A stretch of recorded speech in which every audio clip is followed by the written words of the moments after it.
I'm Patrick Lancaster, reporting to you from near the Colombia-Venezuela border. And Trump has come out and stated what everybody knew is a fact, that it's not just a war on drugs as an excuse to invade Venezuela. It's all about the oil and more. He stated that the U.S. is going to take back oil, land, and other assets, quote unquote, that were stolen by Venezuela. And we can see his tweet here. Now, what is he really talking about? He's talking about a nationalization of oil industry and infrastructure by Hugo Chávez in 2007. And this nationalization affected many U.S. companies and foreign companies. And these companies were offered a joint venture with the state where they had the option of being involved with 60% going to being state-owned. And as a result of this, they lost control of many oil fields. You comment below, is the nationalization of these oil fields and infrastructure, oil infrastructure, a stealing land and oil from the United States, or is it a country putting its sovereignty first? You comment below. I'm just going to be showing you here today what the people in Colombia have to say about this situation. What do they think? Of course, I'm hoping to get you some people inside Venezuela and some situations inside Venezuela, but we're working our way in. We've been here in Colombia a few days waiting to cross the border into Venezuela. We're in communication with representatives in Caracas about some issues at the border. I came here without a need for a visa and a week ahead of time informed the Ministry of International Communication that I was coming and was told my name would be on a list on the border and there'd be no problems. But we're here waiting, trying to network and find out what the problem is to get in Venezuela and continue to show you the real situation on the ground as we see it, not a third-party reporter like most rely on. So we've got a lot to come. We're going to be talking to people here on the ground in Cucuta near the Venezuela border. So stick with us, like, share, subscribe. Remember, I'm an independent crowdfunded journalist. Support my work with the link on the screen or in the description. So before we go talking to people on the street, we're going to be meeting some people here at the city library to see what they have to say, and then we'll get some random people on the street.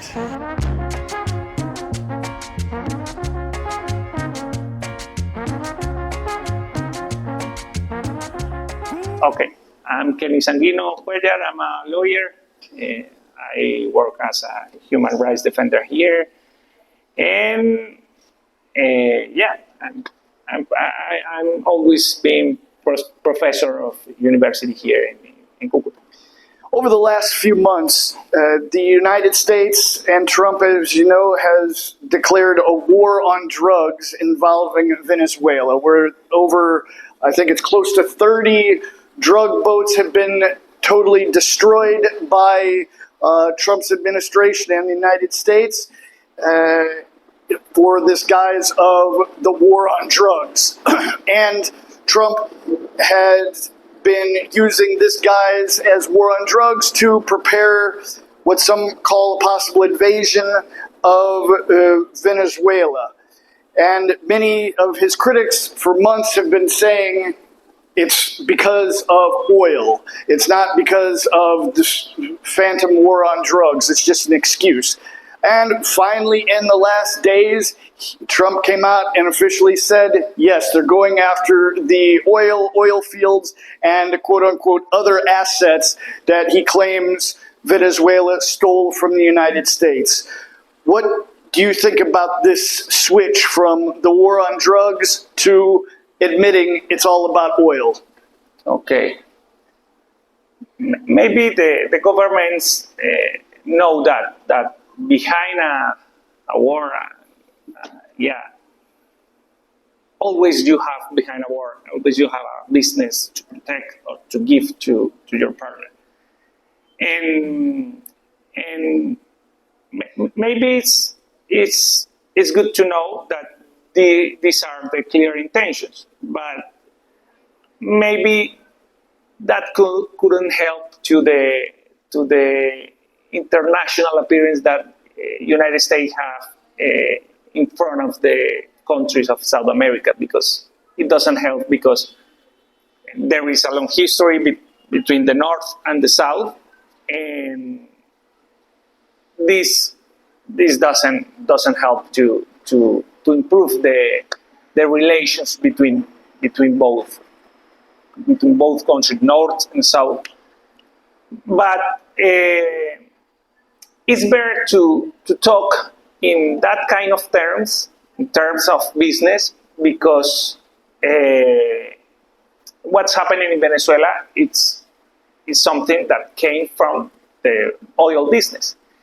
And you need to try to solve this problem in the same way that is caused.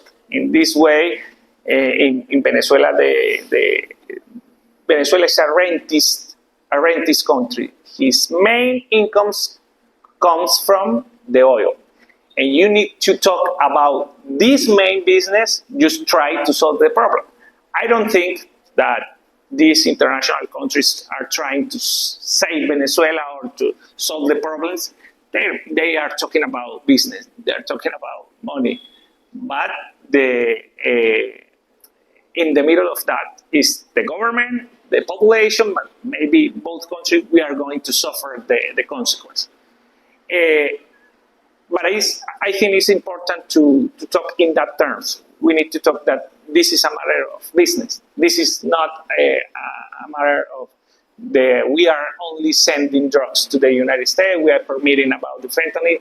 We need to talk just clear in the table, and maybe that's good to know, because that's a better way to understand each other.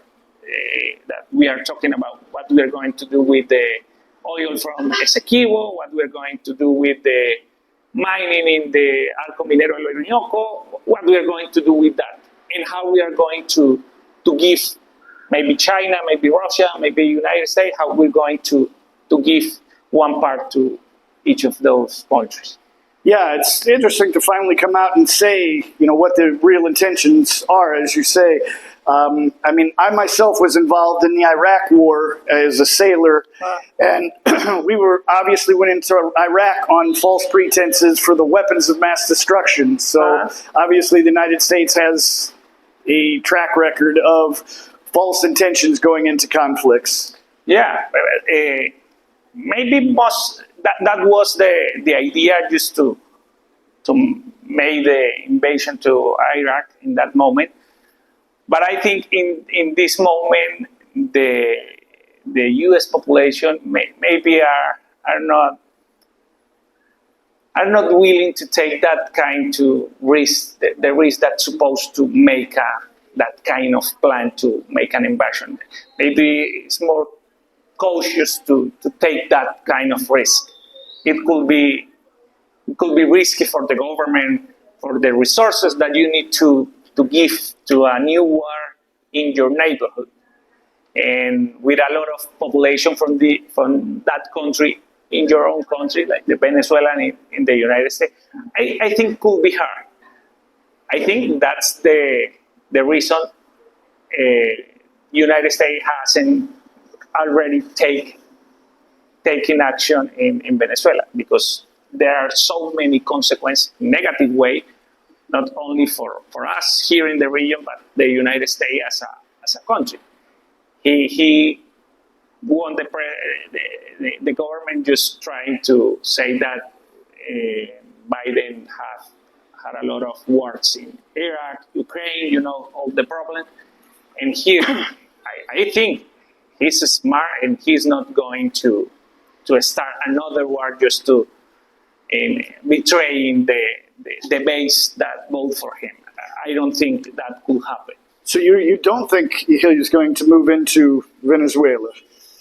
I don't think. I'm not maybe 1 month ago I could think that it could be possible, but right now I have serious doubts about that's going to take place.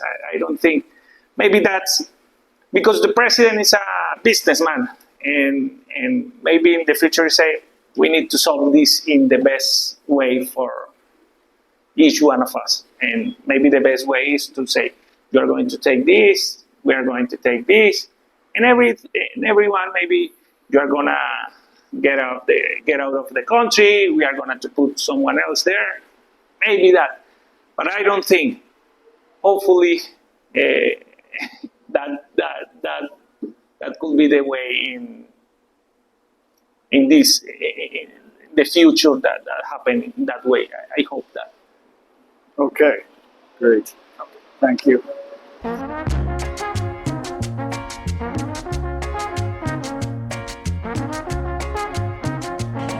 Hola, soy Herly Corso Ramírez, soy periodista, comunicadora social acá en Cúcuta, Colombia. Entonces, frente a la primera pregunta de qué opinión tengo sobre los pronunciamientos del presidente Trump frente a la intervención en Venezuela, pues considero que es supremamente grave estos pronunciamientos del presidente de Estados Unidos, porque pues ataca a la soberanía de nuestros países en América Latina, ¿no? Como colombiana, también como latinoamericanista, creo que pues es una grave ofensa imperialista, colonial aún, a nuestros pueblos, y que atenta contra la soberanía, contra la independencia de nuestros países, de nuestros gobiernos y de nuestros pueblos.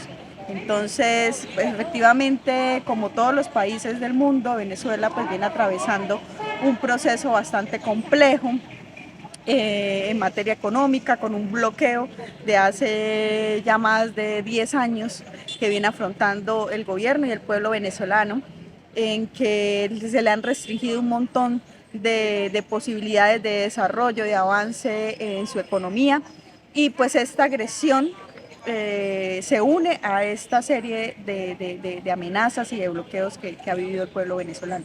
Entonces, pues como colombiana, un total rechazo a estas enunciaciones del presidente de Estados Unidos, y esperamos pues que pues por vía diplomática se pueda resolver este tema, y que termine siendo pues el pueblo venezolano en últimas, como siempre se ha promovido a través de la democracia y las elecciones, quien decida pues cuál va a ser su futuro, ¿no? Constantemente ha habido como un discurso a nivel internacional de que el gobierno de Venezuela es dictatorial, pero pues ellos constantemente cada 4 años hacen sus elecciones, y el pueblo ha decidido seguir eligiendo el proyecto político de izquierda del chavismo, del PSUV. Obviamente con muchas dificultades, con muchas contradicciones a lo largo de todo este tiempo, pero pues el pueblo venezolano ha terminado decidiendo sobre eso.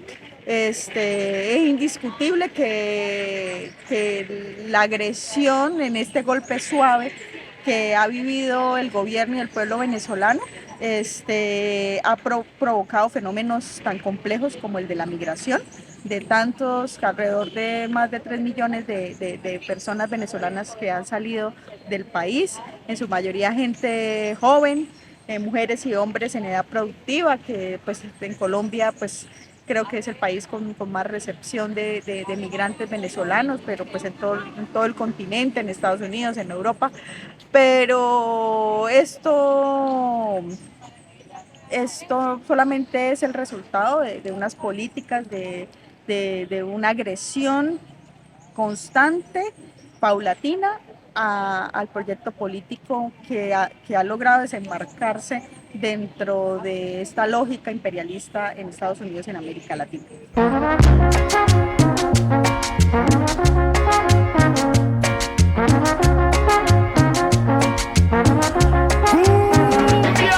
Alexander Velasco Bellovín. ¿Y eres de acá de Cúcuta? Cucuteño, sí. Listo. Entonces, el presidente Trump ha dicho que la agresión de Estados Unidos no es solo una guerra contra las drogas, sino que ha declarado que quiere tomar petróleo, tierras y otras cosas de Venezuela, diciendo que fueron robados ¿Cuál es su opinión sobre esas declaraciones? Pues yo digo que eso es falso porque realmente Venezuela está sufriendo ahorita un percance debido a su gobierno, a su gobierno que han pasado. Y el presidente Trump está como que aspirando a una situación elemental para ese país, para, no hay justificación de que Trump tenga esas ideas contra ese país, porque ese país no es aliado a Venezuela, no puede ser aliado a Estados Unidos, pero por el momento no está aliado a Estados Unidos,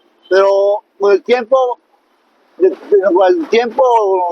años, ese país, Venezuela, va a ser diferente, va a ser lo que no es hoy, va a ser diferente más adelante.